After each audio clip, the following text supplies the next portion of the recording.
Tu souffres de troubles d'anxiété, je vais te présenter 5 actions que tu dois impérativement arrêter de faire. D'abord, jingle.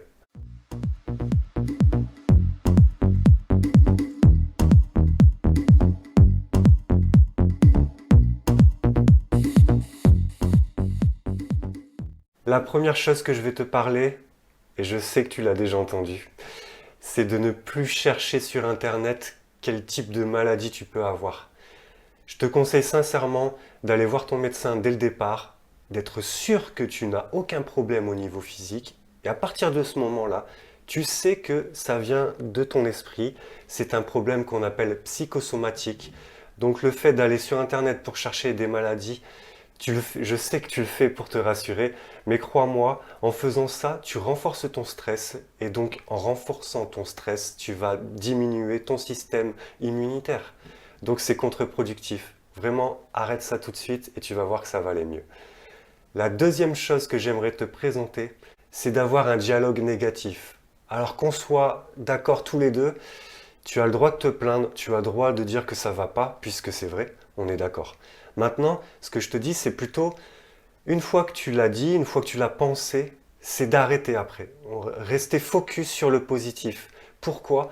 Simplement parce que ce que tu penses, tu le crées. Donc si tu penses négatif, tu crées le négatif. Je te ferai une vidéo plus en détail là-dessus plus tard, mais je voulais vraiment te partager ça parce que plus tu vas parler de manière, par exemple, je vais de mieux en mieux au lieu de dire ça ne va pas en ce moment, tu vas voir que ça va conditionner ton cerveau vers la solution plutôt que vers le problème. Et ça, c'est super important.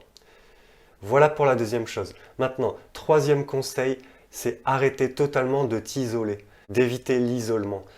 C'est-à-dire éviter de rester cloîtré chez toi parce que ton cerveau, il a besoin de découvrir, il a besoin d'apprendre, etc. En restant chez toi également, tu vas te couper du soleil, sachant que la mélatonine, c'est super bon pour ton équilibre en général, mais également pour la balance éveil-sommeil. Donc tu vas améliorer ton sommeil si tu t'exposes au soleil régulièrement. T'isoler également des contacts sociaux.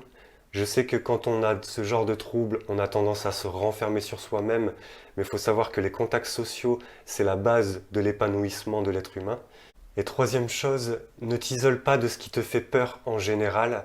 Je dis pas qu'il faut s'exposer de manière bête et te faire du mal, mais plutôt à petite dose et toujours et régulièrement affronter tes peurs. Ça va donner le message à ton cerveau que tu es combatif et que tu ne lâches pas l'affaire. À l'inverse, si tu ne le fais pas, ça va donner le message à ton cerveau que tu es trop faible pour affronter ce genre de situation et ça va devenir ta réalité.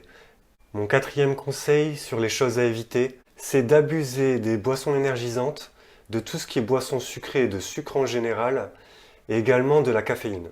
Si tu abuses de ces substances, tu vas augmenter ton taux de cortisol, qui est l'hormone de stress, et tu vas apporter un déséquilibre à ton corps. Tu vas avoir des sautes d'humeur, et tout ça, c'est pas bon pour le stress, c'est pas bon pour ton équilibre en général.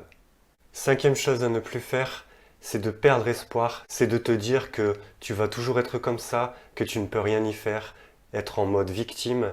Ça, c'est très mauvais, c'est une grosse erreur. En agissant comme ça, tu vas influencer ton inconscient et c'est comme s'il allait te répondre en te donnant ce que tu as demandé. C'est-à-dire toujours avoir des symptômes, ne pas affronter tes peurs, en être incapable, alors qu'en réalité, tu es complètement capable de dépasser tout ça, tu es complètement capable de gérer tes crises d'angoisse, c'est juste que tu n'as pas encore appris. Voilà ce que je voulais te partager.